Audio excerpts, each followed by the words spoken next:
All right. So today I have Justin running Wizo Media. He's a member of the Done For You $500,000 Systems Implementation Program, who's been scaling his agency like crazy. Yeah. So I thought, he's in the same city as me. So I was like, yo, why don't we link up instead of having a Zoom call? Why don't we find a podcast studio and actually have an in-person chat Good about your journey and about also, what you're learning, what you're seeing about that's working within the agency game. Yeah, thanks for the intro, man. For sure. Happy to be here. And it's nice to be in person, not on Zoom. 100%. I've been in this phase where, to be honest, because for me, I'm a really social person. I love other people's vibrations. I love being around other people. So, working from home is definitely something that gets a little bit like boring at sometimes, because I've realized that it makes it feel like even though you might be winning in business, it doesn't feel like you're winning. It's not tangible. I think you can't really quantify it, which I think creates, for me, I was thinking about that the other day. Usually when I start seeing stuff with material stuff, when material success comes in, I get a lot more flustered than I do with online numbers, seeing the team growing, the pipeline of leads coming in, the numbers on Stripe, increasing is that's one thing. But I also wish I had a in-person office, funny enough. Sometimes I think about that. Yeah. Because, I think a lot of people, what they forget about business is that, the thing that matters the most is actually not the growth of your company. It's actually what, it's who you do it with that matters really the most. So, for me, I'm at a point where I'm starting to think into building an actual team, locally. Maybe not everyone, but even members of the team who are in other parts of the world. I'd be happy to to fly them to Canada and just have them work for here, maybe for a few months at a time. But man, there's something different with companies who are every day you guys show up at the same place and you just go to war together. I think that's amazing. Yeah, I think the online space itself kind of has this wrong. A lot of people are talking about, remote this, remote that. It's very trendy and it's cool. And I get it. Margins are better and you have more flexibility. The talent pool, is wider. But yeah, I noticed that a lot more people now I see wanting to bring that more in locally. I had a good friend of mine who's in Calgary and he's trying to do that now. He built a pretty good agency and now he's actually reverting back from having people around the world and trying to get that locally to just talking to a screen all day is maybe not the way to do it. No, it's really boring because if we hit a big week, I'd love to, for us to go out maybe on a weekend or on a Friday, let's go drink some tequila. But all right, cool. So I had a few questions that I'd love to ask you, because a lot of people will be watching this who probably don't know you and who'd love to learn more about your story. So before we get into the tactical stuff and about a bit more about your business, tell us what you're currently doing, just briefly, and tell us the story, how you actually got to where you're at. So, as you know, I run Wizo Media. I'm the founder. I've launched. So I registered the business in December 2020, incorporated it in June of 2021. Since then, essentially, right now, we're working with 14 brands around the world, e-commerce brands, that is. So we're doing paid advertising across multiple ad channels. We're getting into email and SMS now, and have recently introduced UGC and influencer sourcing as what we've talked about, some of the stuff in the program. That's pretty much it. That's where we're at right now. We started off as a creative and web design agency actually back then, because that's what my background is in, but rapidly switched to the e-commerce kind of growth model. Yeah. Why did you switch? Honestly, more recurring revenue than anything else. The creative industry is very hard to retain clients. With now some, looking back at it, I could have actually scaled that, but I was so early on in the journey, and I was telling myself that I might as well do it now than wait too late until it's too sizable and it's hard to really scale back down. Like you would have to fire people, you would have to let go of clients. Like it just it's a hassle. So I wanted to do it early on. And I had some friends that were more in the marketing space, not within ecom, but that led me to see a bit of a brighter side, I guess. Okay, cool. But how did you end up even in the creative space? Yeah, so if we go all the way back, actually 2015 was when I really started to go hard on YouTube. Like I was in high school, I wanted to become a full-time YouTuber. Like that was it. That was the dream, that was the goal. I was making videos, gaming videos, and that led to me developing so many skills. Like I wanted to make my own logos, I wanted to make my own headers, design, like everything. So I started to learn like Photoshop, Illustrator, and then it went into like video editing. I wanted to be like a better editor. So I learned Premiere Pro. Actually, it was Sony Vegas Pro back then.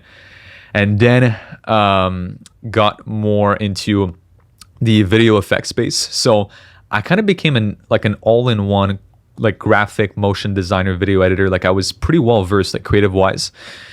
And after high school, it was only natural for me to get into college and go into graphic design, which is what I did. So I did like a 3-year degree in graphic and web design. And while I was doing that, like I graduated officially in June of 2021. So you can understand with the timeline that there was like an overlap with the business and that. And it's pretty much it. It came from like necessity, I think. Like I wanted to look better just online. Like I really was taking this seriously back then. And I wanted to learn design. So I got into that, college, started the agency that way because that's all I knew. Okay, cool. Now, starting an agency kind of like have to be focused on making money. So did you have a moment where you're like, okay, I need to actually start making money with this instead of having it be a thing where you actually are doing it for selfish reasons? Yeah. Pretty early on, I started getting clients. Actually, back in 2015, I think itself, I got my first couple of clients from Twitter. Twitter was like very big back then. That's when I popped off. Like in 2015, the gaming space was like all over Twitter. I had a couple friends and I was like in these kind of gaming clans back then. Like people were kind of making these clans like, trick shotting, like all this Call of Duty stuff. And I just started getting commissioned for these deals. But I mean, that was like, $10, $20 gigs like here and there. It was nothing too serious. It was really like in September of 2020 when I was just getting started with my last year of college. And I was like, oh shit, like the end is coming. Like I could really feel it. And I was scared. I don't know what to do. Like end's coming. Like, what am I going to do? Am I going to go work for like a video game studio, which was one of my first thought. I was like, I don't really see myself doing that. And I had just reconnected with one of my best friends from the end of elementary school and pretty much all throughout, or at least the first half of high school. And I had just reconnected with him and he was doing pretty good with his business. And he kind of... Share numbers. Sure. How much was he making? I don't remember exactly back then, but a couple tens of thousands of dollars. Like he was like a month. Like he was making something that like no 19-year-old like should be making, essentially. Like it was out of this world for me, at least. Like I was an Apple part-time employee back then, so I was not doing too bad. I was actually like one of the highest paid like hourly people in my like proximity, like across my friends and everything. But then when I saw that, I was like, all right, I'm nothing. Like I'm not like, this means nothing. Yeah. So it showed me something different, honestly. And that's like, I'm going to attribute a lot of credit to him. He's one of our common friends. Lots of credit to him. Like if it wasn't from him, I probably would have never started. Yeah. And this brings up a point that's pretty important, right? I'm in this inner circle, and apparently Meta's or Facebook's team just did a study where they found that the more connections you have with affluent people, like even online, the more like chances you have of actually going upstream in your level in life, right? I mean, meaning financially most of the time. And these are things that have existed for forever, but now there are actual studies done that if you're let's not even say like in real life, like if you're friends, if you follow, if you look at people's stories, if you you keep up with people who are more affluent, you literally have a higher chance of becoming better and wealthier and richer than you would be if you actually weren't following people who are actually winning in life. So right now, if your social media is full of people who are broke, who post dumb shit all the time, guess what? That's what you're becoming.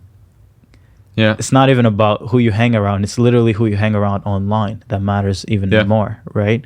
So yeah, I mean, if Justin had not met, not reconnected with his friend, he probably wouldn't be here making all kinds of money online. But yeah, guys, it's so important. I even remember myself when I quit school I was about to say the first time, but it's not like I quit multiple times. But when I left school in 2018, the reason why I left is because I got connected with a few guys who are making multiple 5 figures a month, probably even more at 23 years old. He was driving a Porsche, not a 911, but he was driving the truck one. And I was like, whoa, what is this? What's this about? I literally quit not because the opportunity, which was a door-to-door sales job, was good. I just quit because I was like, yeah, if this 23-year-old can do it, I'm on it. Yeah. And just, it didn't necessarily lead me to success, but at least it led me to the path that I'm on right now. It's all about getting started. It's like taking one step after another. And I think here's the thing. Before that, there was a period, I'm not going to lie, like before even reconnecting with him, I was getting into podcast. I was getting into like the kind of self-help movement. Like in 2020, I had a very big event happening that is not the whole, I don't even know if we were allowed to say it, but this whole world event that happened in March, April of 2020. But at the same time, I had actually parted ways with my girlfriend, which we were together for like over 2 years at that point. Finally, it ended up being a break of like 3 months. But during that time, I started working out like every day, self-help, podcast, like everything. And I haven't stopped since. Like, I think if that had not happened, also part of that would have never happened afterwards. Yeah. But it just leads me back to saying that like, I had seen a lot of people do it online and like make it, but it kind of felt distant. It was like, yeah, and I forgot to say, but like I tried drop shipping also back then, kind of like every kid, during that era. It's like, let me give it a shot. I created a store. It was too complicated. I didn't like it. But seeing somebody they knew, I like literally grew up with that person. Like I slept at his house like many times, met his parents. Like I've been snowboarding many times with that guy. I was like, shit, like if like I know him, is like, what's different? Like if he can do it, why can't I? I think that was it. It was not envy. It was more like, dude, like if he can do it, we come from the same background, same hometown, like same everything. Yeah. So it's yeah, I think I attribute a lot of it to him. Yeah, no, it's one of the best things. And that's why for me, it's like, I'll join an inner circle, I'll join a mastermind, not necessarily because I expect to learn more stuff. I think, you rarely ever learn new stuff by joining groups or inner circles or masterminds. But especially at a certain point. I think when you start, it's like you got everything to learn about, but there comes a point where it's just diminishing. Well, it's the same stuff. It's just different, doing it in a different way. But it's seeing other people do numbers where you're like, whoa, what's going on here? Like, whoa, like, hey, like I see you. You're not anything special, so you're giving me proof that I'm also allowed to touch these numbers, right? Yeah. So yeah, guys, surround yourself with people who are doing better, and you'll most likely end up doing better. Yeah. Cool. So break down where you're currently at with your agency, for people who are, and just share like your progress, your timeline on the growth of your business too. I think that would be cool. Yeah. Look, in the first couple of years, like the first 5 years or so of like freelancing, I did nothing. It was like maybe 5K in 5 years, and that's like a huge stretch. That's like, it could be 1K. Like I'm saying, I'm like guesstimating, but it was like very small commissions here and there. Mm-hmm. Within the first month, I made enough to more than triple what I was making part-time at my other job at Apple, which led me to think like, like I need to make a choice here. And it was so time consuming too, because I was working full-time. I had a 25-hour a week part-time job, and then I was trying to start a business. It was like all of those together, I was working a lot. Yeah. So I quit Apple in February, took a dip because I was just trying to find myself. Honestly, I was like, all right, what do I do now? Then what can I say? It ramped up a lot, like during the summer of last year. Revenue wise, we need numbers. We need numbers. We need numbers. So during the summer of 2021, which basically last year, the time recording this, I actually reached like the 6-figure run rate just on a yearly basis, and I kind of hovered around that for the whole summer, and honestly pretty much all year. Like I was hovering around that mark pretty much until Black Friday last year, which obviously being in the e-commerce space, like I had performance deals, which that more than doubled like the usual revenue that I was used to. It's almost tripled during that time. And then since I was honestly scared. I was thinking to myself, like, it's a fat, it's probably going to drop back down. It did not. Like it just kept growing all year long, which we're talking about 2022. And now, a month later, like we partnered together in, I think in June, or like early June, I think, or like mid-June or something like that. And like the team grew a lot. And not only that, I recouped the investment, and which, if you're watching this, you know how much the program is. Like I've recouped the investment, made more than the initial investments. And we're now like at the time of recording I mean, I kind of guess like for me, funny enough, is like team size is also very important. Like I've always dreamt of having a pretty good team. Like I like being surrounded by people, and we're now, I think, at 4 full-timers, 4 part-time, and 3 like contractors. So kind of gives you an idea of like, we're able to sustain a team size like that and be pretty profitable. So yeah. And Justin, actually, funny enough, you're the, like, up until when you signed up, I think you were the highest paying customer that we've had, at least on a one payment basis. On a one payment, yeah. Because most people will try to get a discount, will try to get this, pay over 3 months. And when you came in, you were like, I'd rather just pay one time. And to be honest, you're the client who's seen the most amount of growth, who's joined the program in the first month of joining the program. You've added like multiple 6 figures in revenue in the first 30 days, right? So would you say that committing that kind of money, and by the way, we can say the amount you paid. I think you paid what, almost, well, in Canadian, with like, because there's like Amex takes like a 2.5% fee on top of that. It's like 19.8. Yeah. So you paid essentially 20 grand. To join the program. Pretty much. Yeah. And you made that and some. Would you say that spending that kind of money helped you like be like, okay, let's dial it in, let's actually lock in? And I had a lot of people online that I follow and somewhat look up to, like a lot of people that I'm thinking names like right now, like maybe people watching this might know them, like Trey Cockrum, Richard Yu, like a couple of people I just follow online. And one term that I was like seeing between them like a lot was like, be the type of client that like you want your clients to be, right?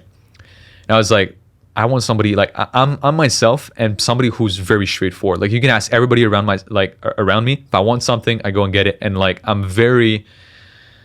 don't play around the pot. Like if I make a decision, I'm gonna go for it. Like I'm might be telling my girlfriend like, hey, I'm gonna buy a new camera. Like it's literally what I did. I'm like, hey, I'm thinking about buying a camera. Next day, it's like it's done. Done. I don't want to think about it. I don't want to linger. Like I think decision fatigue and decision lag kills you. Like if you just have to think about something, if you're on a call and you're like, let me think about it, like that kills you. And for me specifically, I've had cases in the past where, I'm like, I've joined multiple other programs in the past, and there's a lot of cases like, I'm going to think about it. It's a lot of money. Like, let me come back to you. And I did, like, a lot of those I've actually eventually bought. But these couple of days of like, fuck, what am I going to do? Like, am I going to do it? Am I not? Like, is this worth it? Just commit, do it. Like, I'm going to make that money back. Worst comes to worst, I've lost some money. That's it. But like, chances are, as you said earlier, like, you're not going to learn something that's life-changing, but you might learn like one little nugget of information that will change everything. So it's about that one little nugget of thing that like you might be doing something very slightly different than I'm already doing, and that's what's going to change the game. So 100%. Because if you're already doing 30K 50K a month, like you don't necessarily like of course it's not necessarily new knowledge that you're missing, but it's the way that this knowledge should be implemented, right? So I think Hormoz kept saying this, but I didn't really recognize it until I read this book, this book that he's recommended. I don't know who else recommended it to me, but I know you've read it. But it's the Ready, Fire, Aim thing. And when I read that book, I realized that, like, okay, there are actual steps to scaling a business, right? Because, I know right now, I know a million things I could do to add an extra, 100K, 200K a month, right? Like today. Yep. But the thing is, just because I know something that can grow our revenue does not mean that's the thing that I should be focusing on right now. Yeah. Right? So when you're doing 30K, 50K, 100K a month, you need to realize that it's not that you miss knowledge. It's not that you're dumb. I mean, you're already making $500,000, 7 figures a year. Like you're good. You're doing better than most people, right? But the thing you lack is the perspective on the right steps at the right time, right? Because you can go and build a SaaS product, and but you're like, oh yeah, this is going to be some good recurring revenue. But it's like, yeah, it's going to cost you 2 years of building it when you could have just dialed it in something else and made a few millions. Basically, it is, as you're saying, yeah, we all have it. It's just about like, it's like a puzzle. Like you have, it's all on the table, but all the puzzle pieces are the same color. So it's like, how do you put it together? Like it all seems like good ideas. Like there's nothing good, nothing bad. It's like, how do I just piece that together? Yeah, 100%. I think that's the hardest part to figure out. Yeah. Why did you? Because we've been friends for a minute before you joined the program. Yeah. But why did you join the program in the first place, knowing that there are like a million other services out there? I think I'm gonna relate that back to the earlier story of like my good friend. I have something, like for me, I'm very visual. I gotta see it. I gotta believe it. Like, and it led to some very good things with my very close friend of mine. I'm like, I kind of listened to some of the stuff he was saying. I'm here now. So it's like, now you're a friend of mine. I'm seeing it too. And I'm seeing like the next level by looking at you. So I'm like, might as well do the same thing with you. It's like, might as well kind of commit with you. It seems like I've did the same move twice, but in two different like scenarios.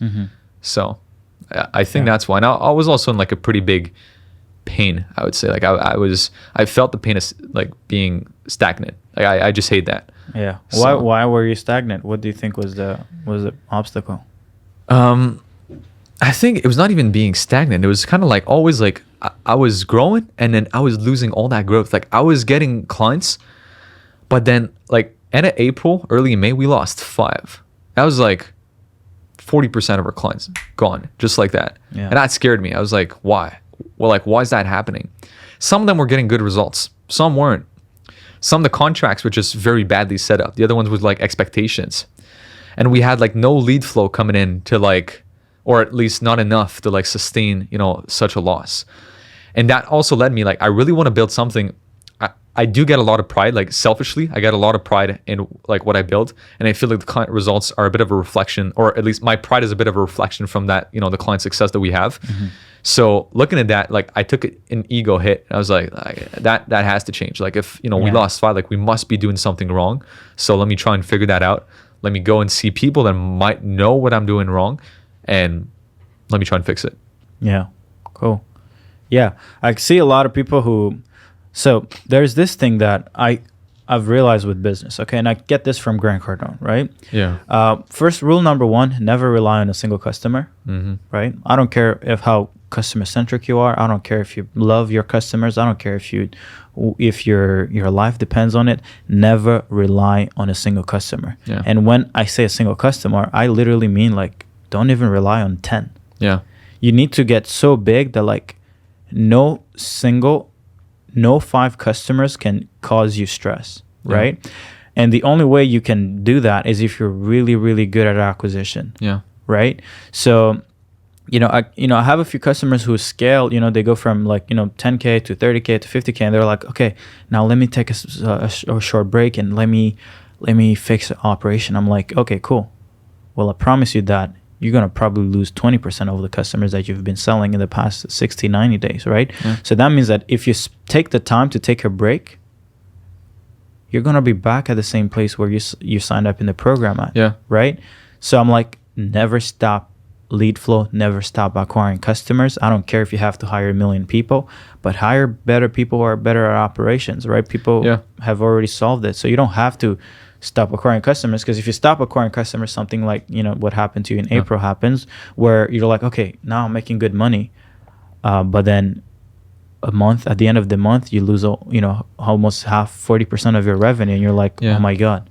So yeah, that's true. And I'd rather, like, now looking back at it, is like, I'd rather be content, have enough customers that don't leave, and cut into my margins by having, like, you know, VAs or a team, like somebody reaching out to people, instead of like being like, all right guys, we don't need you anymore, like we're cool, we got clients, but then starting the cycle again, like in a month, you know, of time. So because you never know, it's like there's always, it's seasons. Like sometimes it's not even like relying on you, like there's just sometimes there's events outside of our control too that might affect, you know, client flow. So it's like I got to keep it going whatever happens, especially now going into Q4, or I mean and a Q3, Q4. So yeah, cool. Yeah. You know, what are the things that you thought were cool within the program that you think helped you? You know, it could be, you know, either stuff that we actually did, that you did, or it could even just be a shift in mindset and perspective that helped you, you know, add an extra multiple six figures in 30 days in revenue. Yeah. I'd say Belle. Yeah. Belle. Shout out to Belle. Belle will see this for sure. Yeah, she will. But she's good. She's really good. Like, I guess to give some context, you know, she helped us build some systems. And if I'm not mistaken, I was one of the first people that you guys did that for, or at least in the first wave. The second person. Second person. Yeah. Okay. And you guys had all of it mapped out, but I kind of threw like a huge curveball at her. I was like, nah, like I already got software. It's like, I really, really want them on this software. And she kind of explained to me, she's like, nah, no. And to be honest, I was a bad client. Like I was trying to play it my way. She was like, cool. Gave her like 24 hours. She learned all of her softwares. She was able to integrate all of them better than I could have ever done myself. I was kind of blown away, honestly, by that. So that was like one of the best parts. Then what I would say is also how everybody kind of has a key role within the team. I feel like even a lot of big educational company are still very centralized. Like it's one single person that delivers all of it. They're the face, they're the knowledge, and they're also the ones like delivering the help, right? They're the ones like that you see out there on YouTube or like on social media, they post the content. Then they're the ones like delivering the course, and then they're the ones like building the whole back end of the course. They're the ones like also chatting with you, like they're doing everything, which I think you can feel it. Like they're generally good, but they're not specifically good. Whereas like you got people in all areas, which I think that's good. Like you got Haisam, which I can just like anytime of the day, like this dude's online 24 hours a day. Like pretty much I can just shoot him a text. He's gonna answer me. Like he still pops on some of our team calls, helps my team with like a couple issues. So I feel like to be honest, I didn't really pay for a program. I paid more for, I think, the expertise, like more I think of this almost like consulting is more what it is. Like because there's a lot more than just, I mean, there is, there is like some part of it that is programmed, but I'm not gonna lie and sit here that I've went through all of it. I maybe did like 5-10% of like the content. Like I went through like such a small part of it, but only what I needed. And from like what I gathered, I was like, cool, let me just like put the pieces together, reach out to the right people in the team from the expectations that were set in the content. Yeah. And I got what I wanted and needed. A lot of people really don't understand this, but we're kind of like, because the way that I want to build client acquisition at IO is I kind of like want to build a company where you go to and like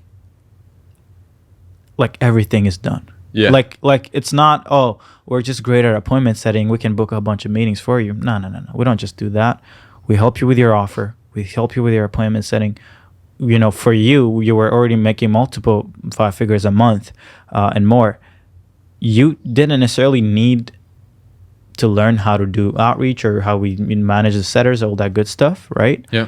You needed something that can actually help you sustain more scale. Right. Yeah. And that's where we set up your back-end systems to help you onboard more customers, make it a seamless process, and even the accountability systems for your growth team. And onboarding the team too. I think that was something I was missing. And I've really polished that over the last couple of days actually, but making sure that I had systems that, you know, just like you would want to turn on ads or email campaigns or whatever, and like you want leads to come in now, like you know, you want to be able to control the lead flow.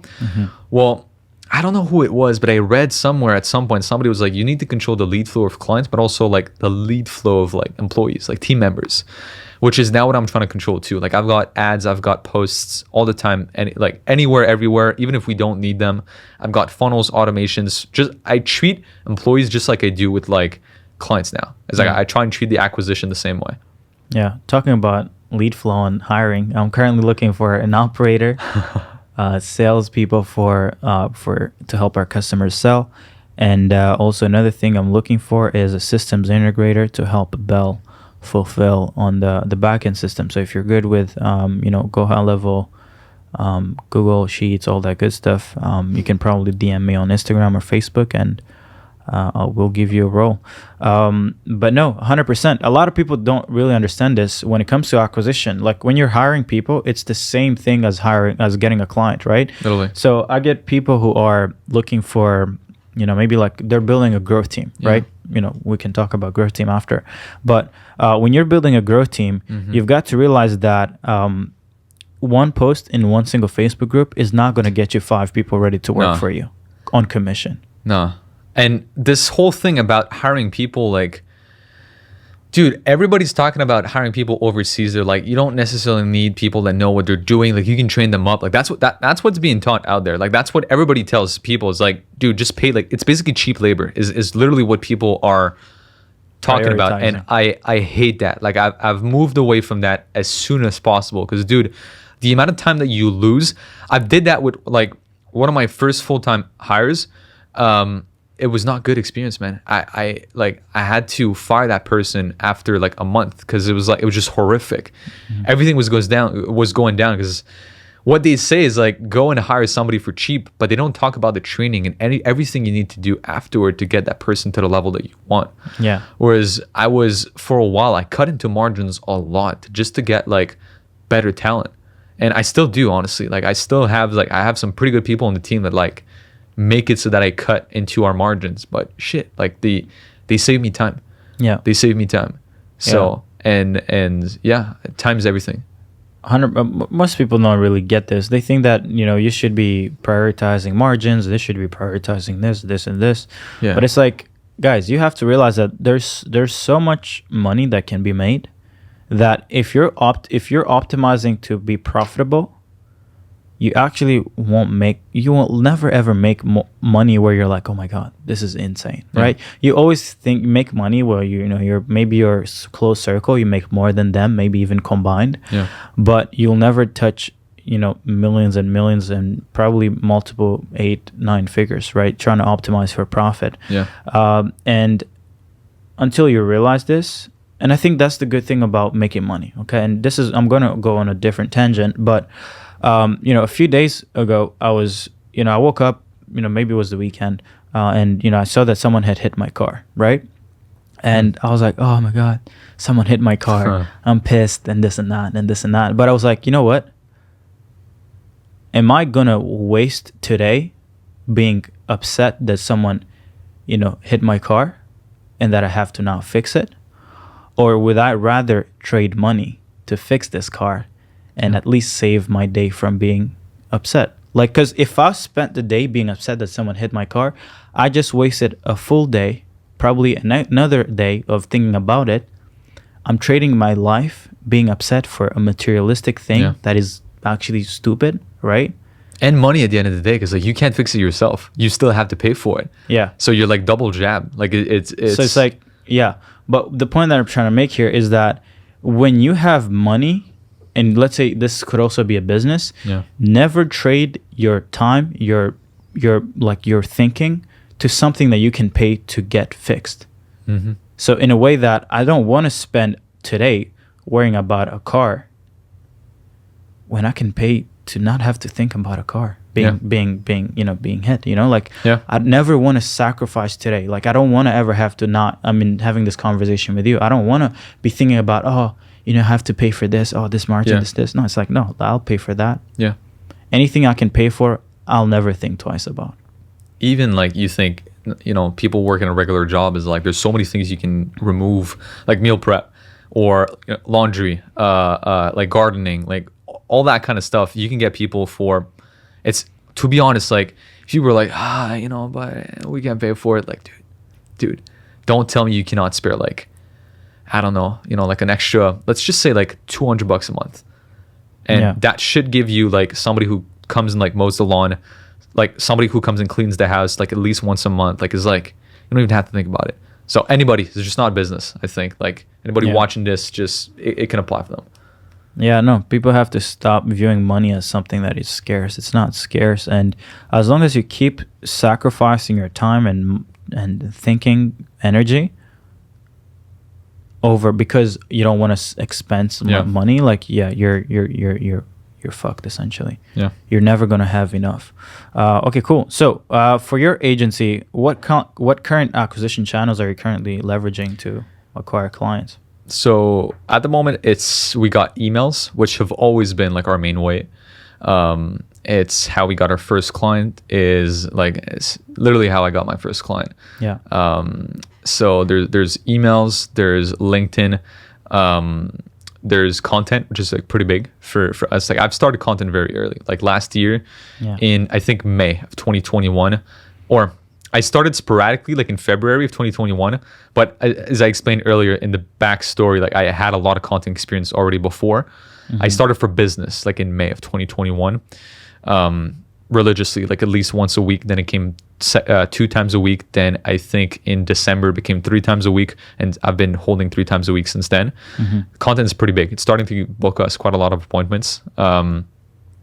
Ads were there for a little while. Right now we're just doing retargeting, IG DMs, and so it's pretty diversified. Like there's a lot, but the bulk of clients come from a mix, I would say, from emails and content. Yeah, because I would say like they're so intertwined. Like a lot of people that we get emails or that we send emails to, we use our content within the emails, and as soon as they interact with like a piece of content, they can get pulled into like another sequence, and then it becomes like content and emails are very intertwined. So usually if somebody books in a call, they've like from an email, they've at least consumed like 2 or 3 pieces of content too. So yeah, 100%. If you're an agency owner or really any service business who doesn't have content online that prospects can view before or even after booking a call or even after getting on a sales call with you, I can probably say that you're doing 5 times, if not 10 times less money than you would be making if you had content to nurture this audience. Because I'm not sure if I mentioned this, but I once, maybe like a month or 2 ago, I looked at our numbers, right? I was like, hey, how many people have actually bought this month who didn't know me? Yeah. Who had never seen my pieces of content, right? And I realized that only 5% of people bought without having consumed any piece of content, and the remaining 95% had consumed a piece of content, right? Yeah. That means that if I did not have the content that I have online right now, I'd be making like 19 times less money every month. Plus, I don't know about you, but like I enjoy making content. Like that was my initial goal. I wanted to be a YouTuber. It's like I wanted to make content for a living. Then I went into the creative world. Like I was good at video editing and stuff.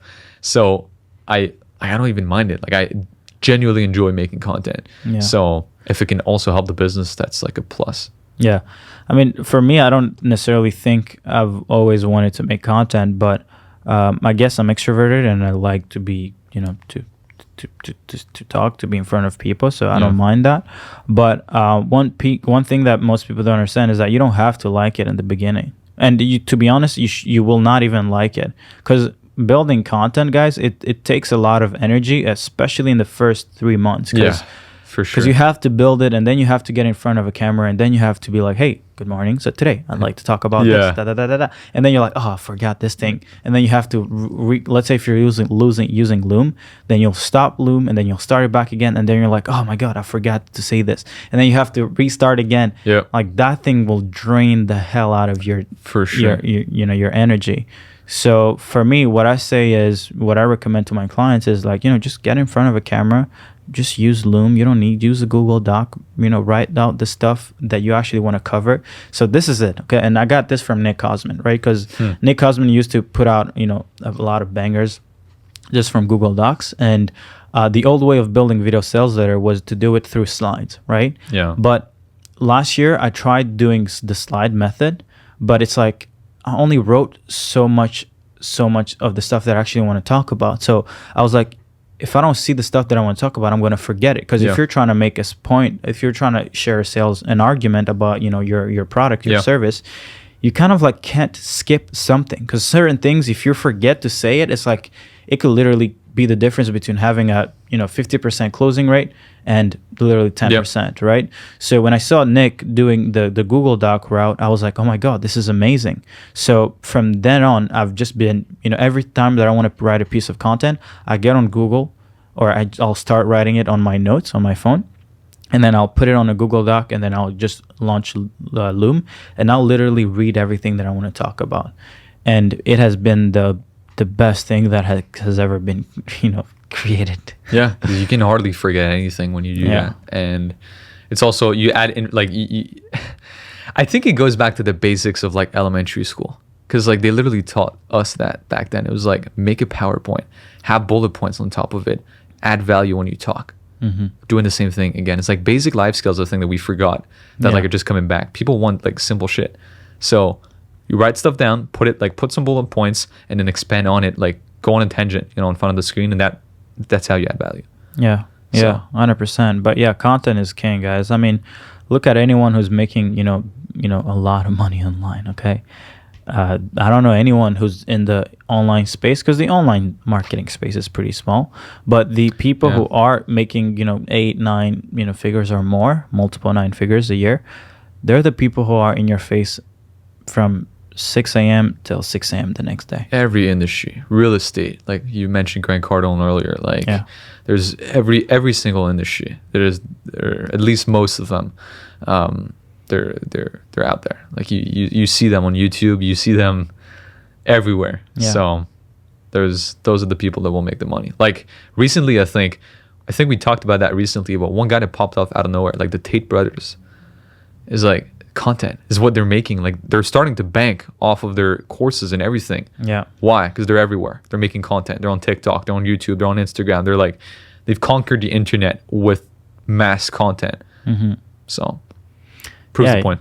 100%. Yeah, you can definitely learn a lot from people who are in different verticals, but who are doing the same thing.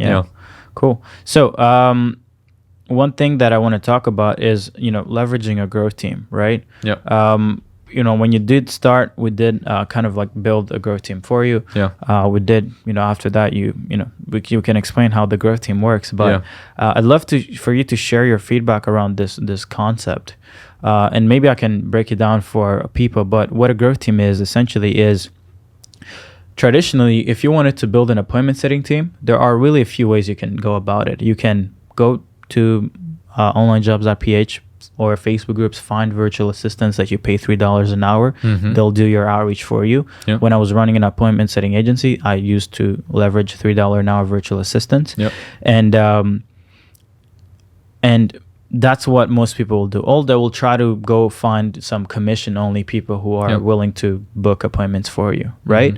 But over the last, in the last few months, I realized like, hey, what is the best way for me to book? And this is actually applied to my own business. I was like, what is the best way for me to start booking more meetings, right?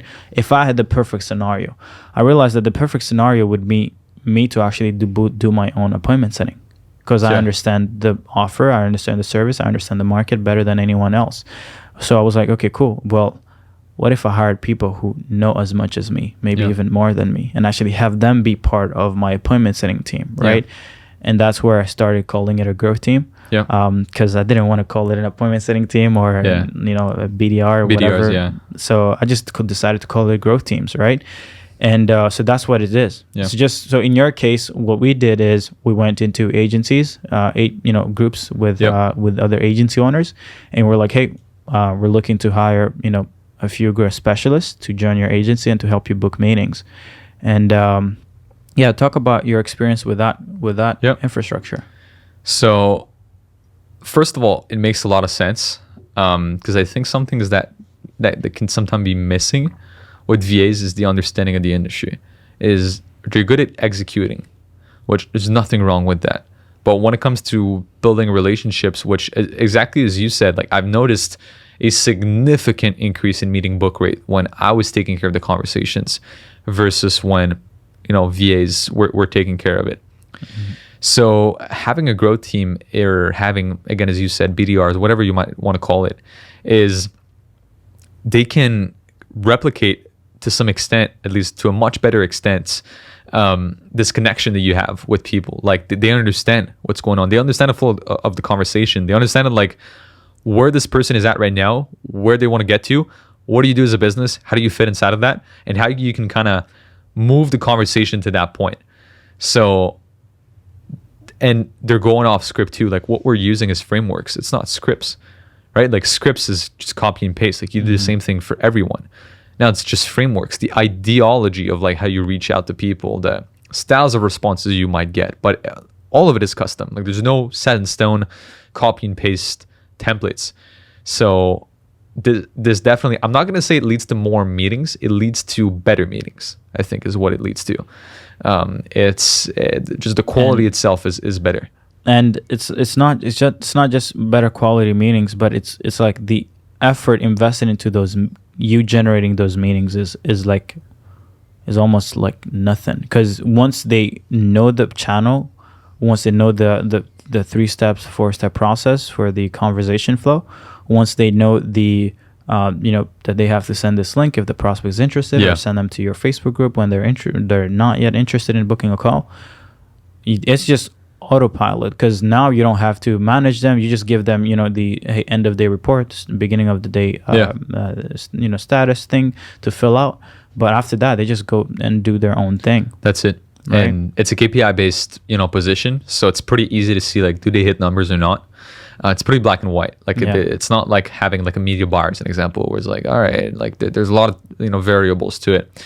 I would say the biggest one affecting us right now is the fact that it's the middle of summer. Like everybody's away. Like open rates across emails, every single channel is like less than half than usual because it's summer. Mm-hmm. But nonetheless, one of the specific cases I remember is like a meeting that one of my growth specialists had booked in July, and he was able to feed some of that information to our like sales rep essentially, and he told him like all the conversation that he had, the pain points that he uncovered, and like it also helps coach the sales team in how they should lead the conversation. So yeah, it does add a nice variety to the type of outreach that we do. Scripts still work, but that, I think it solidifies our outreach process is what I would say. Yeah, cool. So let's go into more general stuff about growing and starting to see success. How would you say that winning has changed you as a person? That's an interesting question. I think I'm still trying to find an answer to that myself.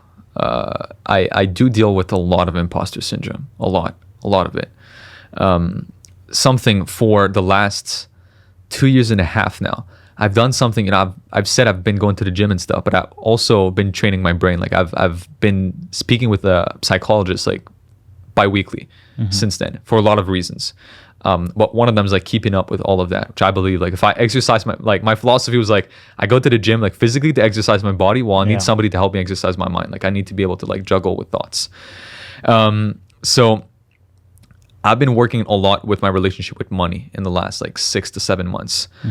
It's skewed. Like it's not the best. I've been very scared. I have a lot of scarcity within me still. Scared of making moves, scared of, I think the biggest one, which I hear a lot of big shots talking about that. Like I'm talking like real big guys. Like Hormozi said that on the podcast, which he was like, probably all of it comes from like a deep fear of like losing it all, like to some extent. Like you just always have that inner fear, and I have that. So what I would say is like, so far how winning changed me, it's brought all of these things like to the surface, like insecurities, like everything that I did not really know I had. It brought them to the surface, which now like I have to deal with them. Like I have to deal through them. I have to understand and build a better relationship with money. I mentioned something earlier. Like, I think the biggest thing right now that I'm dealing with is I am trying and starting to sometimes get some form of materialistic objects to help me with that, to make my environment a little bit more luxurious, to kind of help me push through that. Because like for me, one of the big things is like paying salaries.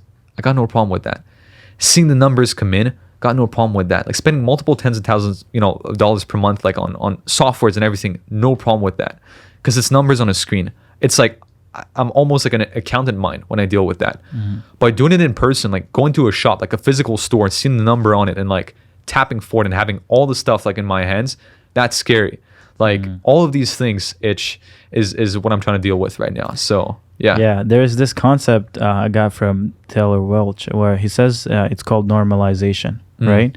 Where every level that you get at, you actually have to normalize it. Yeah. Meaning you can do it with, a materialistic thing, like, maybe getting a nice car, right? So let's say you start making, 50K a month and you're like, you know what? But like, maybe right now you don't necessarily have something that proves that you're actually making the kind of money that you're making. Yeah. Well, if you don't actually normalize and actually make your life, I know a lot of people are like, oh, don't upgrade your lifestyle, don't do this. But that could actually be a stupid thing, because if you never normalize success, then it will always be something that's new, something that you're not used to, something that's like something that it's like a one-time thing. Yeah. Right? But guess what? You're always afraid of things that are not going to come back. You're always afraid of losing them, right? Yeah. So, and this is also something, this is why I ended up getting my car, because I was like, you know what? I'm making so much money every month, and I'm like, but I'm still driving a $30,000 car, Yeah. It's like, why am I actually in the first place making all this kind of money? And what actually proves that I'm making this kind of money? Because, Stripe might tell me that I have a few, whatever, just made 30K in a day.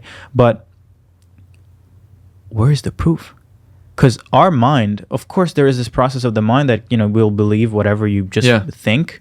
But trust me, when shit is not there.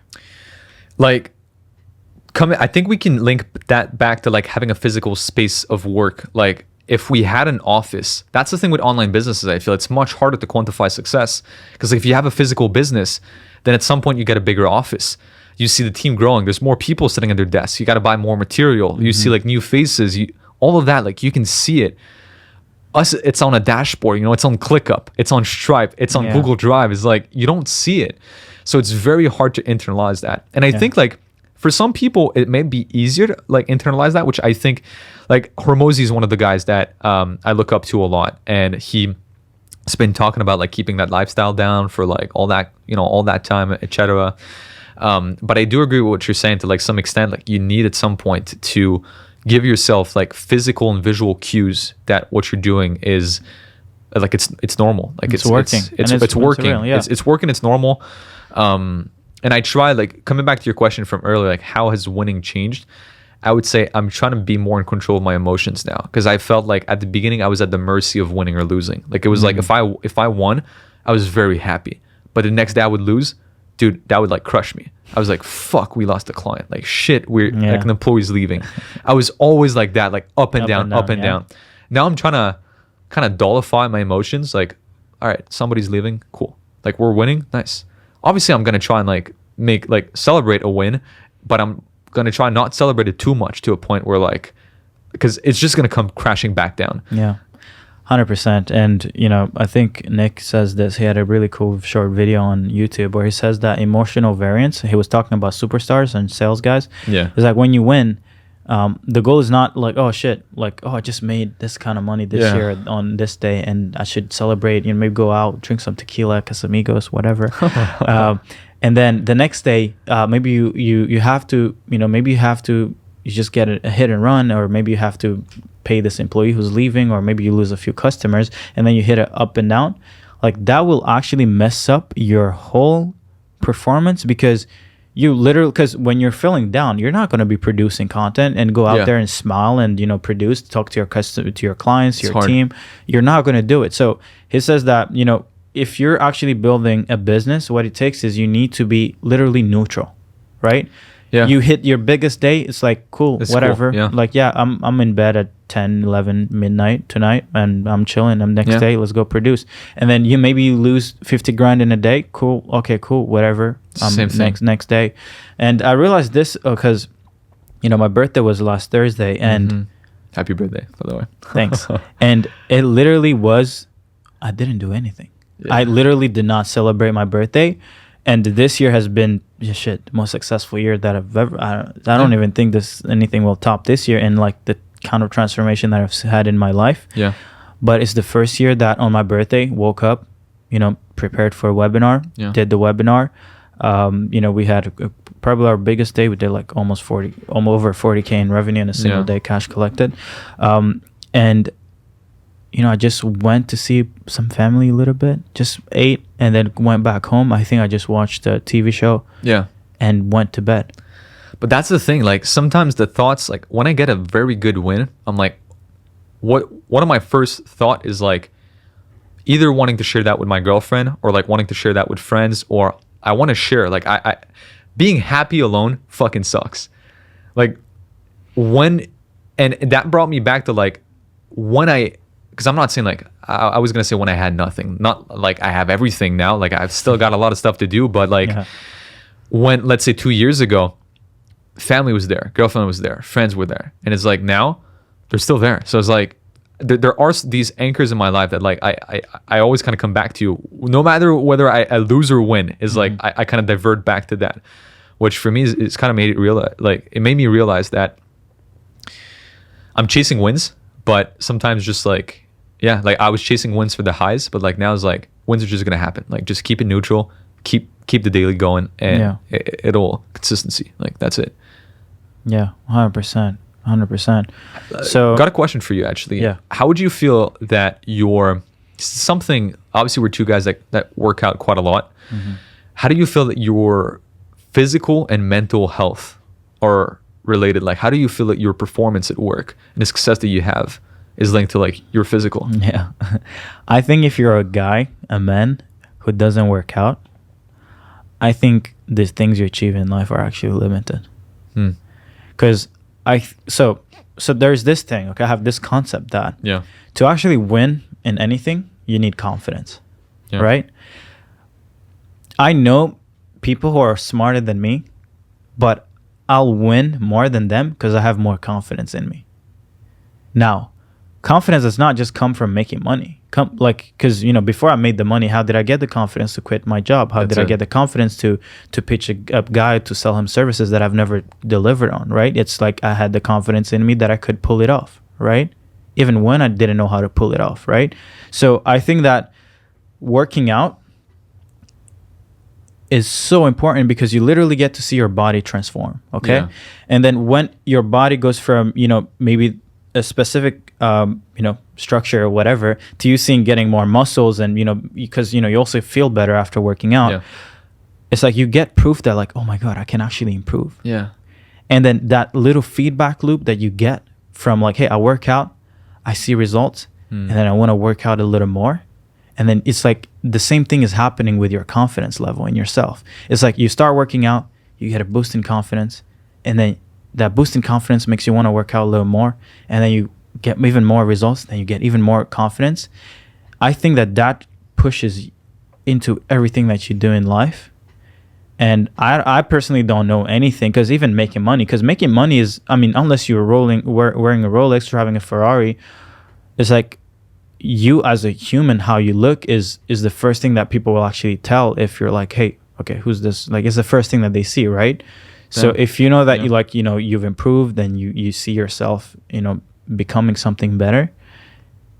Yeah, man, it turns you into a beast. I never thought about it that way. The way you say like your looks are, without accessories, like, you could go as far as saying naked looks. Like you got nothing besides just your soul body. How would somebody tell like success that or like we're not? So that's true. For me personally, I think that if you're currently like not in shape, it's hurting you so much to a level that it's not. Forget about health. Like, I don't care, we're gonna die regardless. I don't care if I have a six-pack or if I have a fat belly, whatever. It's like we're gonna die. Like, health wise, I'm not saying that just because you work out you're gonna live longer. Of course, maybe you might live longer, but I don't even care about how long we live for. What I care about is how you feel while you're here. And I think that the confidence you get from looking good is like you can't top it. Because if you're unhealthy and looks wise, you're not gonna want to put yourself in front of people because you're like, oh, they're gonna judge me, they're gonna do this. But when you have confidence that you're becoming better, and you don't actually need to be, you have muscles and shit like that. Like you just have to, in your mind, you have to know that you're improving, and just you and it's because it's all in our head. Like it doesn't even matter what people think about us. It's like what we think other people are thinking about, right? That matters the most. Yeah. So when you are seeing yourself going from step 1, step 2, step 3, that, because you know what's happening, reality is being proven. That's all you need to actually go out into the world and to give yourself to the world, and without being, because you know that you're being real with yourself and you're actually evolving. That's good. It's interesting. So especially, I like when you said that, just the fact that, I mean, it comes back, I think it's probably the 3rd time that we mentioned physical proof so far. Yeah. But it's just probably the most, the I don't even know if that's a verb or a word, but the rawest form of like physical proof that you can have is like, and let's bring it back to people who are making more money than us. Because I have this thing where, because I know I have a better service than most people out there, most gurus out there, right? But one thing that they do better than me is that they have more materialistic, more lifestyle stuff that proves reality, right? For me, I'm in my condo 97% of the time. I just got a cool car, whatever, but it's not a Lambo. But people who are watching this video, if they don't see me in a Lambo, until they see me in a Porsche, in a Lambo, in a crazy mansion, they're not going to believe the numbers that I'm doing. Yeah, they need to see proof. And for some reason, I've noticed that it kind of becomes a double-edged sword, because I've met people very recently. They're actually, they're leaving, we're in the process with a potential client. They're leaving a very big agency from one guru online. And one of the reasons at least that the owner listed was like, dude, they're out here showing off cars, like watches, whatever, while like we're being neglected, like in the Slack channel, like nobody takes care of us. So it's like, shit, at what point does it become too much online to you? Like, that's the thing. Because I do think that somebody that takes content seriously will have a good balance between luxury and between value. And there becomes a point where a lot of people online are showing off the luxury without giving any value. Yeah, okay, it's that I totally understand. Of course, like you can't just show off stuff and have your back end be shitty, right? Yeah. That's 100%. And that's why I say I'm better than most people. Because I did not start out by showing off. I actually built a good service. Yeah. So something good, but then I'm missing the thing. Because, as you just said, but that client is leaving. But guess what? They bought from them before they bought from you. That's right. So that's the thing. Yeah. That's the thing that I'm trying to chase. It's like, shit, I don't want, because they spent money with that business, regardless of if they didn't pay attention to them. And it's even worse because I was on a call with them first before these guys. So it just proves your point. Actually, that's actually so they chose the other flashy bullshit. So you buy for looks, and then you'll keep them on for the expertise. Like you retain based 100%. On the back end. So gotcha. it's like because I can't hate on the gurus. I mean, shit, I love you guys, right? But it's me not playing it's a skill set that I have not yet developed, right? So it's they're better than me at a certain level. I mean, they're better than me just point blank, right? So interesting. So like for me, that's the point I'm trying to say, because a lot of people are like, oh no, focus on being a good service provider. No, that's not what makes you millions. What makes you millions is showing proof that you like showcasing in the real world that you're actually succeeding in life. Yeah. Because, I mean, you yourself, if until you start driving, a nice car, until you start doing this, you'll not really understand that you're actually making amazing money, right? And that's why for me, like, for this Spain trip that we're going on, I just like, let's go crazy. That's going to be sick. Let's go crazy. I'm like, that's gonna be fun. Because and then it's gonna, once we do that trip, and then maybe we do it every year, and then it's like, oh my god, like, whoa, we're in this. I don't even know how much it cost, that villa, but it's like $75,000 a month. Yeah. But it's like, you go to a villa at $75,000 a month. I might move out after a come back from Spain because I'm not going back in my condo. Your baseline elevates so much after an experience like that. I don't know if you've ever read, it was like one of the books that was recommended to me back then was actually Reality Transurfing. It's one of these big bricks. A lot of people talk about it, but I believe a lot of people like really like read it, like actually read it to understand it. But a lot of the concepts that we've talked about today kind of reflect back on that book, which there's like this whole concept of like pendulums and also your baseline, but just the pendulum itself that like it always swings back. Like life is just swinging back and forth, and like every high will go back down and like stuff like that. So it just leads me back to that baseline, that as you up your baseline, you know, the pendulum will still swing back down, but the downs won't be as down as, you know, it was before. So the downs will keep going up. So yeah. And I guess that's what it comes back down to, you know, maybe who you're surrounded with. Yeah. You'll always fall to the standards of the people around you, I think. Yeah. And it's hard too, because both with friends and family, there's a lot of people that I'm sure same thing, you know, on your end, there's people around you you deeply love, but their sheer presence like makes you, that baseline itself, like you can feel it inside of you just going down. Like it's just not, it's not elevating. Like you don't feel elevated when you leave this room with that specific person. Yeah. And it's about managing that. I think it's about making sure that you spend more time with people that elevate. Yeah. I mean, for me, I think, you know, I put this training out on YouTube about, you know, managing your, you know, make $1 million by managing your schedule and your time. And I said that like, hey, I know you love your family. I know you love your friends. I know you love your girlfriend. I know you love your boyfriend. But it's like, if that person is not pushing you to be better in the thing that you're currently doing, I don't care if you guys are, you know, like, I don't care what they are to you. Just see them once a month. Like maybe once every 6 months, because they will drain your energy and they will literally make you feel like, like what the hell is going on with life, you know?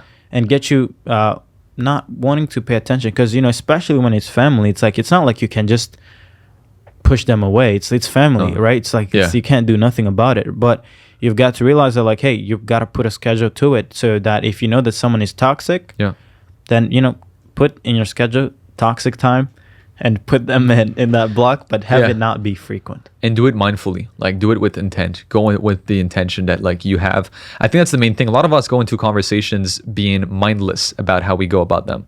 Like we go into conversations not really thinking about the outcome of the effects of that conversation. But if you go inside of each conversation with intent, whereas like you watch your thoughts and your feelings and everything while you speak with that person, you'll be able to keep yourself in check, I think, a little bit better. Like that's what I've been able to do with you know, some key people, to make sure that like I'm not, because like if I don't do that, subconsciously you fall into patterns, like you'll follow their patterns. Whereas if you always keep yourself in check, but it becomes back to what you were saying, it's draining, because you always have to keep it in check mentally. You have to be on. Whereas like if you're with people that you know are higher, like you can be a little bit more off mentally, and like it wouldn't really affect you that much. Yeah, cool. So now that you've scaled your agency, you know, what are you planning on gifting yourself? Yeah, that's a good question, man. I mean, car's gonna be the first thing. Yeah.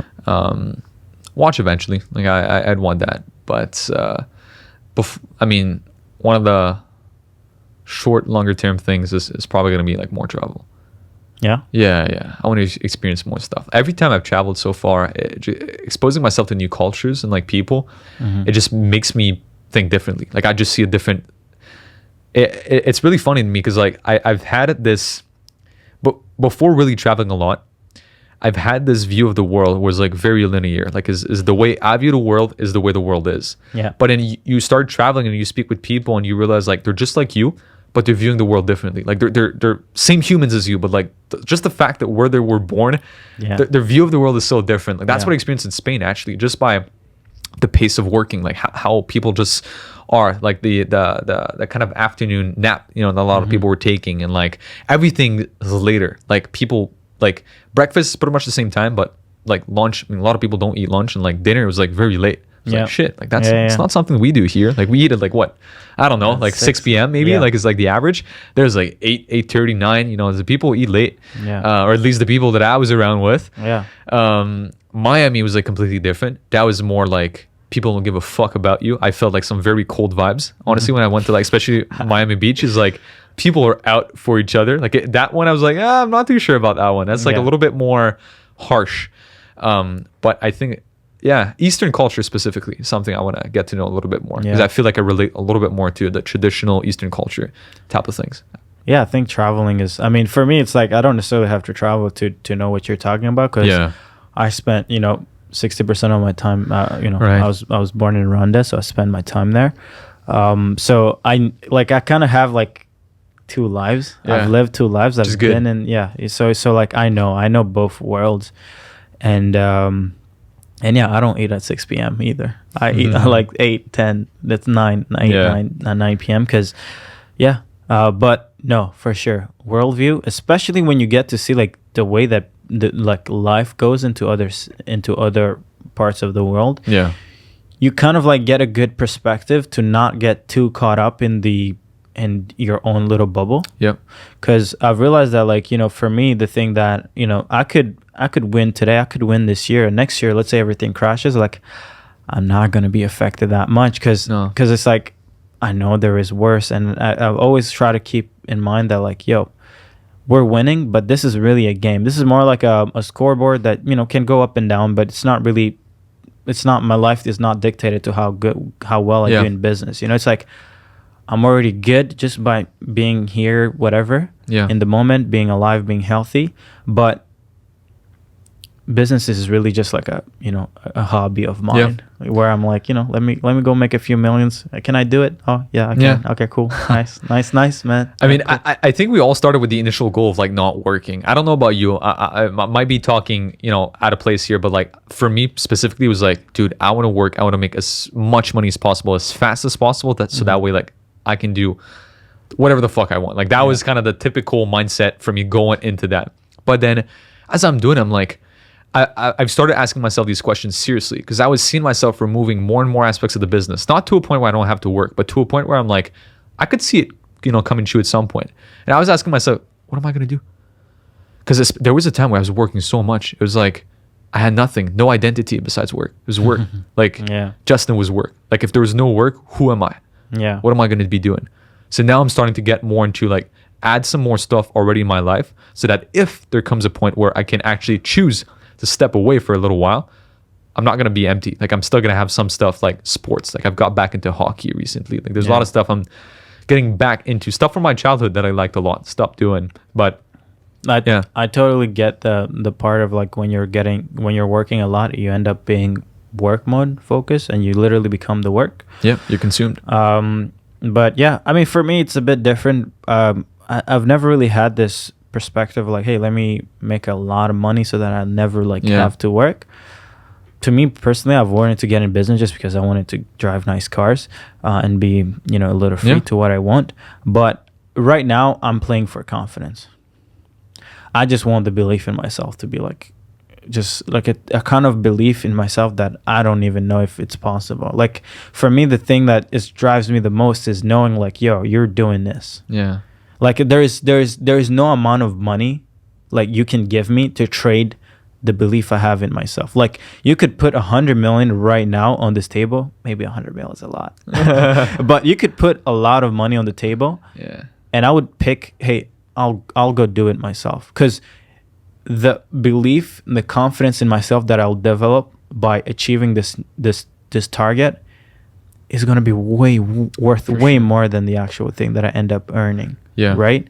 So that has been for me right now. I'm trying to play. So like every time I hit a milestone, I'm like, okay, what's the next one? Yeah. Not because I'm constantly chasing money, but because I'm constantly chasing more confidence in myself. I want to feel fucking good. Yeah. I want to feel like, hey, Serge, like you've done it and you've done it. You know, and it's like it's not given to you. It's not like nobody can take it away from you, and, for sure, maybe, but it doesn't. Also, another thing is a lot of people want to win because they come from insecurity, but it's like, for me, it has never really been that. I'm more of a person who's I think that everything, it's not a zero-sum game. Meaning like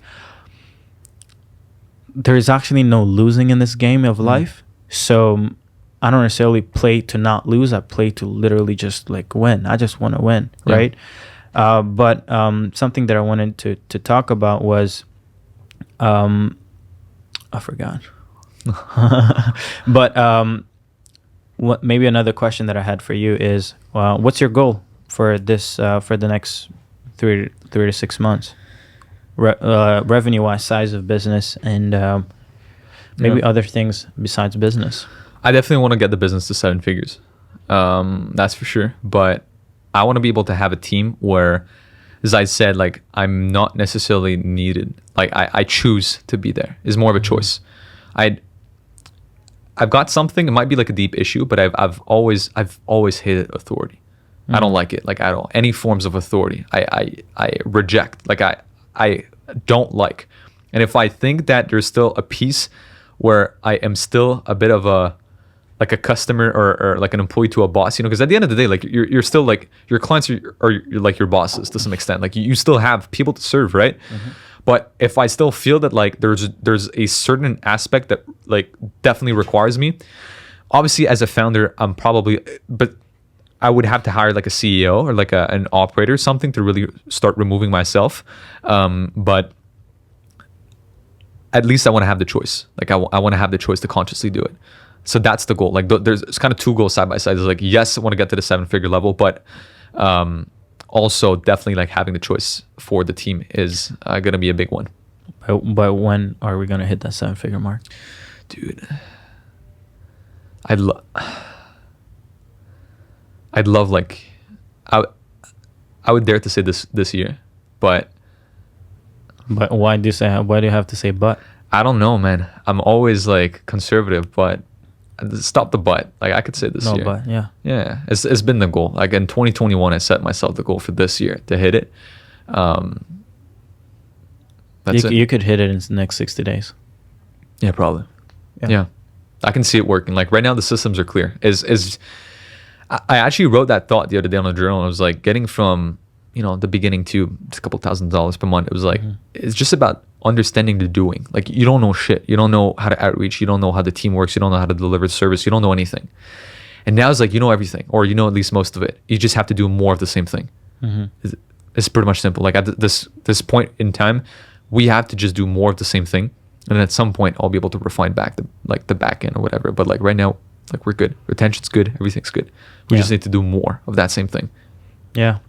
For me, it's like just to rush to 7 figures. What about you? And then stay there, settle, let the ground settle. For me personally, so I just wanna hit numbers. I'd say that my goal is I want to get the main offer to $500,000 a month. Sure. And I want to build a back end pushing at least $250,000 per month. So sure. I want to check this out. This is my timeline on success, okay, or at least financial success. Yeah. First year, did almost $500,000. This year we hit 7 figures. We're gonna do 1 point something. Next year I want to do 8. Sure. I want to hit the 8-figure run rate. I'm not going to do 10 mil next year. It might be a little tricky to do that, but I want to be an 8-figure company by the end of 2023. Sure. And then after that, I'm gonna need like 2 years of just relaxing, and because it's a push. Oh my god, it's bro. A goddamn push. It's something. It's definitely something, because it's like you have to like build, like, it's because the thing with business. So let's compare it to like working out, right? When you're working out, it's like you have to go work out, you exercise your muscle, tear whatever fibers, whatever, and then let them just recover, and then they become a bit stronger, bigger, and then you can go push heavier weights, right? But when it comes to business, it's not the same thing. It's like you actually have to go push the weight that you're not able to push before you can actually figure out how to actually push the weight. So for me, I rarely ever be like, oh, let me figure out how to make $1 million a month, and then I'll go and make $1 million a month. No, I'm like, no, let's do $1 million a month, and then we'll figure out a way to sustain $1 million a month. Okay. So that's my target. So that's my way of thinking. It's like I set a goal. I don't know how to hit it, but we'll hit it regardless. And then once I hit it, I'm like, okay, cool. This is what got us to $500,000, 200 grand a month, $250,000 or whatever. And then I'll figure out the infrastructure that got us there. And then I'll just remove anything that is not actually a leveraged activity. So anything that's inefficient, I'll remove it, and I'll just replace the it by an infrastructure with the top 3 things or the top 4 or 5 things that actually help us produce the activities that create $250,000, $1 million a month. So, but I want to rush the first 3 years, and then I want to take a break. Yeah. So for me, it's that's really my plan. Cool. Love it. But yeah. Parfait. Donc, on vient de changer le podcast en français. On avait oublié de mettre cette partie au début, mais on va le mettre vers la fin.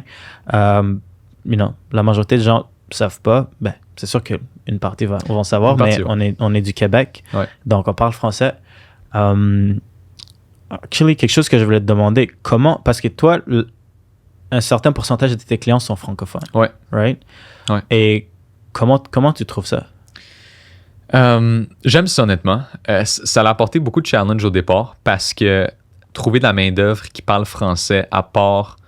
Parce que tu sors du Québec, puis tu n'as pas nécessairement des gens qui comprennent la culture québécoise, donc c'est difficile. Mm-hmm. Fait que d'un point de vue main-d'œuvre, c'était compliqué. Puis sinon, j'ai juste trouvé ça naturel pour moi d'essayer d'aller vers des gens québécois. Je veux dire, avec le outreach, puis tout le marketing qu'on faisait, la majorité c'était en anglais, mais je faisais une partie minime de ça en français. Puis les résultats étaient comme 30 fois ce que j'avais avec le marché anglais. Pourquoi? Parce que je raisonne mieux, j'ai l'accent, fait que j'ai la connexion. Il n'y a pas beaucoup de monde non plus parce qu'on apporte une philosophie vraiment américaine dans un marché qui n'est pas encore là. Au Québec, j'ai l'impression que c'est souvent en retard sur le marché américain, surtout dans l'e-commerce, dans le marketing, tout ça. Donc, c'était nouveau, puis je pense que l'approche a quand même bien résonné. 40% de nos clients sont au Québec, pareil, présentement. Ah ouais. Fait que, je dis ça, je pense que c'est un peu moins maintenant. Je pense que c'est plus rendu 30%. Ouais. Depuis qu'on expand, quand on grandit, c'est vraiment plus dans États-Unis, UK, Israël. On est rendu avec une coupe aussi, drôlement. Wow. Mais bref, ouais. Ouais, là, j'imagine que si tu veux croître ta compagnie à des gros chiffres, il va falloir que tu peux pas vraiment stay too much dans le marché francophone. Parce que le marché est juste pas là. Comme c'est pas aussi gros qu'ailleurs dans le monde, right? Tu peux pas créer de demande à un moment donné. Yeah, même avec nos marques, c'est la première fois. Tu sais, j'ai jamais eu ce problème avec nos e-commerce à l'extérieur du Québec. Avec nos marques québécoises, on atteint le cap des audiences sur Facebook, TikTok ou Google. Puis on se retrouve avec certaines marques qui dépensent beaucoup. Des marques, par exemple, qui dépensent 1 000 $ et plus par jour. La fréquence devient 4 en comme 3 jours. Wow. 3-4 jours. Le monde voit les mêmes pubs over and over parce qu'il n'y a juste pas personne. Il n'y a pas personne à targeter, c'est les mêmes gens. Ouais. Fait que c'est ça. Ouais, j'ai une certaine audience des gens qui veulent que je crée le programme en français, mais je suis comme... Oui, c'est sûr que je peux créer le programme en français, mais le problème avec ça, c'est que mon équipe sont tous anglophones. Fait que je vais pas bâtir une offre, puis ça va juste être moi qui peux communiquer. Genre, je veux pas bâtir une compagnie si c'est juste moi qui peux livrer le service, tu comprends? Donc, ça fait pas de sens. Il y a un opportunity cost qui est quand même grand. Mais, par contre, ce que j'aimerais faire, c'est que après avoir dominé tout le marché anglophone, j'aimerais définitivement commencer puis à bâtir un programme dans le marché québécois, en France et tout. Parce que je crois que ça te donnerait un ST Edge. Puis quelque chose que beaucoup de gens... Parce que la majorité des gens, s'ils peuvent launch un programme en anglais, c'est juste le programme. Donc, leur marché est aussi limité, mais si tu parles plusieurs langues, tu peux... D'un point de vue d'expertise aussi, ça paraît bien parce que les clients québécois aiment ça, voir que tu as une expérience à l'extérieur du Québec. Parce que la majorité des gens, même au Québec, vont penser un peu... de mon expérience, les gens avec lesquels je parle ont déjà l'ambition de sortir du Québec. C'est rare que j'ai entendu quelqu'un qui dit « Hey, je veux vendre toute ma vie juste au Québec. Ils ont des idées de grandeur, puis souvent, ça va demander d'aller du moins dans le Canada anglais, l'Ontario, tout ça, ou d'aller aux États-Unis. Fait que quand on arrive d'un point de vue d'entreprise, tu dis, hey, on a l'expérience dans les deux. Et le marché québécois, par exemple, et le marché à l'extérieur, ils aiment ça parce qu'ils voient l'opportunité, s'ils ne l'ont pas déjà fait, de les aider à aller dans de nouveaux marchés. Puis vice-versa. Tu parles de ça, c'est un petit plus pour les clients anglais de dire, hey, on domine aussi tel autre marché. Tu sais, on a deux marchés. C'est quelque chose de gros dans le monde des artistes présentement que je vois dans la musique. Il y a beaucoup d'artistes qui commencent à traduire leurs chansons dans d'autres langues ou des films aussi ou des séries. Comme par exemple Squid Game, qui était une des séries avec tellement de succès, mais c'est parce qu'ils l'ont traduit dans plusieurs langues. Le même concept s'applique, je pense, à notre service, c'est-à-dire une expertise dans plusieurs marchés te fait paraître juste simplement mieux. 100%. Ton influence est plus grande. 100%. Ouais. Puis, ouais, je crois que, tu sais, il y a quand même une facilité de partir de zéro à, par exemple, 6 chefs par année. Ouais. Si tu commences dans le marché francophone que si tu vas dans le marché anglophone parce que tu sais il y a un truc de comme the market becomes numb à une certaine offre. Comme les gens s'ils se font pitch à chaque jour pour la même chose puis que toi tu fais juste commencer de copier puis tu vas vendre la même chose, ben ça va être dur pour toi de croître ton agence de marketing ou whatever. Fait que tu sais si tu débutes puis tu essaies de trouver ton premier succès, commence dans le marché francophone, puis dès que tu as assez de capital, puis tu es capable de payer pour avoir une équipe, pour t'aider à trouver des clients ailleurs dans le monde, ben fais ça parce que... Ouais.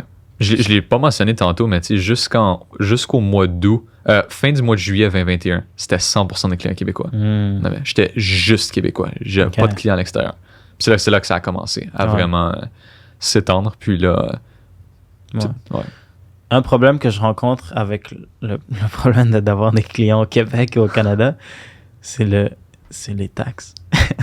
C'est un problème. Parce que, pas parce que je veux pas payer le 10-15%, mais c'est parce que j'ai même pas encore set up le process de collecter ça. Ouais. Moi, tous les clients canadiens qu'on a, il faut qu'on les build, TPS, TVQ, mais tous les clients internationaux non. Fait que c'est là que ça devient un peu une logistique administrative de faire en sorte que tu as les deux. Mais le problème, c'est que la majorité de mes employés sont pas au Canada, fait qu'ils connaissent rien de ça, mais moi non plus, je suis pas vraiment la personne la plus administrative. Ouais. J'ai lâché l'école dans mon programme d'administration. Fait que... c'est ça. Fait que ouais, c'est pour ça que je crois que je vais devoir trouver des employés ici parce que... Au moins un. C'est si ce que tu j'ai regardes fait. ça, puis que t'es quelqu'un qui peut gérer les operations. On regarde celle-là. Là. Si t'es québécois, puis tu as besoin de gérer les opérations. Si t'es capable de gérer les opérations, he's your man. Hit me up. C'est en anglais, though, mais ouais, ça devrait être chill. Mais ouais, non, c'est nice. Mais je crois que je vois vraiment comme un delay avec le marché francophone, though. Ouais. Parce que tu sais, parfois, comme j'ai beaucoup de gens qui peut-être qui ont été à la même école que moi ou qui ont été au même travail que moi, qui me demandent genre, hey, je vais faire ça, qu'est-ce que tu fais, blablabla, mais c'est parce que comme je sais pas comment t'expliquer ce que je fais. Ouais. Parce que c'est pas comme ça existe pas depuis un bout. Ça fait quoi que le truc qu'on fait? Ça fait peut-être quelques 2-3 années que ça existe, cette industrie, ou peut-être 4 On max. dit, mettons, c'est ça, 4-5 gros max, là. Tu sais, ouais. Fait qu'il n'y a pas assez de références pour que je puisse te dire, va checker ça, Puis encore pire, il n'y a pas ça dans le marché francophone. Fait que toutes les références vont être dans le marché anglophone. Ouais. Fait que pour moi, c'est pour ça que moi, c'est vraiment dur pour moi de pouvoir expliquer ce qu'on fait. Ouais. Comme à des gens qui étaient dans mon cercle avant. Tu sais, si on termine, je pense, en parlant de juste la mentalité tout court ici par rapport à ça aussi, c'est beaucoup différent. Je pense que je vois, il y a deux choses que je vois. Il y en a une, c'est le frein, un peu le frein mental où, côté argent, je trouve que c'est plus difficile d'en parler ici. C'est plus difficile d'en parler au Québec. C'est plus difficile de... les gens ont de la misère à rêver, j'ai l'impression, puis c'est triste. C'est vraiment triste de voir ça. Mais bref, c'est quelque chose que j'ai remarqué. Mm-hmm. On a besoin, je pense, plus de monde ici qui se lance en affaires, puis tu sais, la demande est là. Je veux dire, le marché est là. Il faut juste que le monde le fasse. Ouais. Puis, d'un autre côté, c'est les gens sont juste, puis je dis pas ça, c'est vraiment pas, en fait, ça va sonner négatif, ça ne l'est pas, sont ignorants d'une façon où ils n'ont pas accès, en fait, à ces connaissances-là. Ils n'ont pas... Tout ce qu'on parle, les gourous américains, les etc., tout ça, ils font pas de pub au Québec. Il n'y a pas de ça. Le monde, il les voit même pas. Ouais. Fait que l'intérêt n'est pas là. Le monde, ils savent juste pas que ça existe. Ouais. Fait que s'ils savent pas, comment est-ce que tu expectes que ces gens-là vont vouloir le faire? C'est Ouais. comme il n'y a personne qui crée le désir, right? Ils savent pas. Écoute, j'ai parlé à tellement d'e-commerçants qualifiés théoriquement pour travailler avec nous au Québec qui, d'un point de vue publicité en ligne, là, on est encore au stage où on booste des posts. Oh, wow. On sait même pas, en fait, c'est quoi le Ads Manager. Commence même pas de TikTok. Là. Je veux dire, TikTok, c'est une nouvelle... tu sais, il y en a beaucoup encore qu'on est dans ce stade-là. Ouais. Fait que c'est pour ça qu'on va toujours voir les Américains faire plus d'argent, avoir plus de succès, etc. Parce qu'ils sont là avant. Fait que c'est tout. 100%, ouais. Ben, écoute, nous, on fait notre partie. Ouais, non, définitivement. On l'a fait live, là. On l'a fait live, là. Fait que si tu vois cette petite vidéo, puis tu te demandes, genre, qu'est-ce que je devrais faire, blablabla. Je suis tanné de mon 9 à 5. Je me fais pas payer assez. Écoute, dans la vie, personne ne va jamais te payer assez, OK? Ce que les gens doivent réaliser, c'est que la seule façon... En fait, tout court, tu peux pas être payé assez. Parce que tu sacrifies ta vie pour quelque chose, right? Ouais. Il n'y a pas un montant d'argent qui peut couvrir la valeur de la vie. Fait que c'est pour ça que moi, quand les gens disent je fais pas assez d'argent, blablabla, je suis comme, bro, tu vas jamais faire assez d'argent. C'est quoi que tu réalises pas? Tu es en train de trade des années, des secondes, des minutes, des heures, des jours que tu vas jamais avoir. C'est une valeur, t'as zéro leverage. J'ai juste le mot en anglais, mais t'as pas de levier. T'as rien de ça, en fait. Fait que si tu veux vraiment comme être libre financièrement ou pouvoir juste gagner bien ta vie et pouvoir faire ce que tu veux, parce que c'est possible. C'est comme, tu sais, le chiffre qu'on voit en ligne présentement, il y a des gens qui font, des 100 000 par mois, des 500 000 par mois, des millions par mois, des 500 000 par jour. Des gens qui ont le même âge que nous, right? Ouais.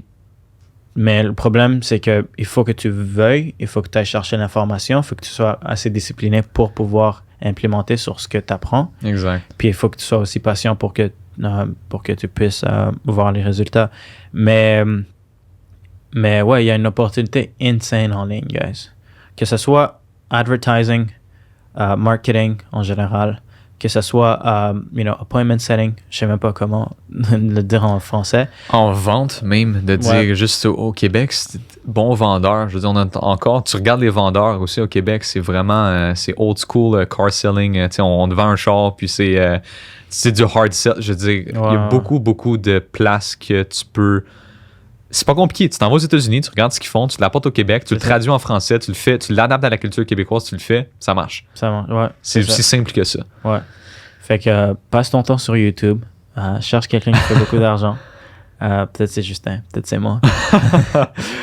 Puis juste suis, puis apprends. Juste stick to the script. Ouais. Juste passe du temps à apprendre beaucoup. Mais ce que je peux dire pour vrai, c'est que moi, ce que j'aime pas, c'est cette culture derrière l'éducation traditionnelle. Ouais. C'est comme, il y a toujours des gens qui pensent réellement que comme, t'es supposé aller à l'école, t'es supposé finir, avoir un diplôme, blablabla. Bla, bla, bla. C'est sûr, il y a certains domaines où c'est nécessaire. On a besoin de médecins, on a besoin d'avocats, whatever. Exact. Mais si ton but, c'est de faire du cash, comme on le dirait au Québec, t'as plus besoin d'aller à l'école. 100%. Je peux littéralement te nommer 10 rôles live où tu peux faire 10 000 à 25 000 par mois en moins de 6 mois. Ah, 100%.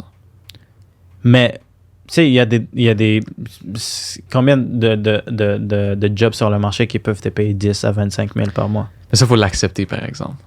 Et là, il est là le problème. Je pense que les gens ne l'acceptent pas encore. C'est ça, mais c'est parce que... C'est une question d'ego aussi. Puis je pense d'un ego culturel, de dire ça se peut pas. Ouais. C'est pas vrai, ça se peut pas. C'est un mensonge. C'est trop beau pour être vrai. C'est ben non, tu sais, pourquoi... Si c'était vrai, pourquoi est-ce que tout le monde ne ferait pas? Il y a beaucoup de ça, je pense. Ouais. Puis c'est juste... Lance-toi en premier. Essaie-le pour toi. Je te dis, ça se peut que ça marche pas. Essaie-le. Ouais. Tu verras. Ouais. All right. We're back again. We had to put in a little French, version of this talk. Yeah. but yeah, just wanting to end it. I'm not sure if you had any last thing that you wanted to share with people who are watching this. Maybe, let's say if you had to say something to the you of last year, maybe 3 lessons that that if you had to pick 3 lessons that would get them to cut in half the timeline for your growth. The first one is take notes. I've always tried and relied on my mind. I always thought I was somebody who remembered things quite easily, and I did. But taking notes of things, that's been one of the game changers. Like, I've carried my phone now, and I have like a specific note-taking system, which allows me to remember a bunch of things. Like, I get ideas at the most random places. Like, when I take a walk, dude, I'm on the toilet. I get like the best ideas in the world. Like, it just comes like randomly. Yeah. So taking notes. Other one is don't be scared to spend. Like, when I first started making a little bit of money with the business, I wanted to hold on to it like as much as possible. I was scared to lose it. I was like, I finally have something to lose. Yeah. Like, I want to keep it very close, which led to me probably missing out on just staying stagnant for like a lot of 8 growth. months. Yeah. Yeah. So I missed out on growth. So that's one. That's actually second. And I would say the third one is dude, it's going to sound so cliche, but like, team is everything.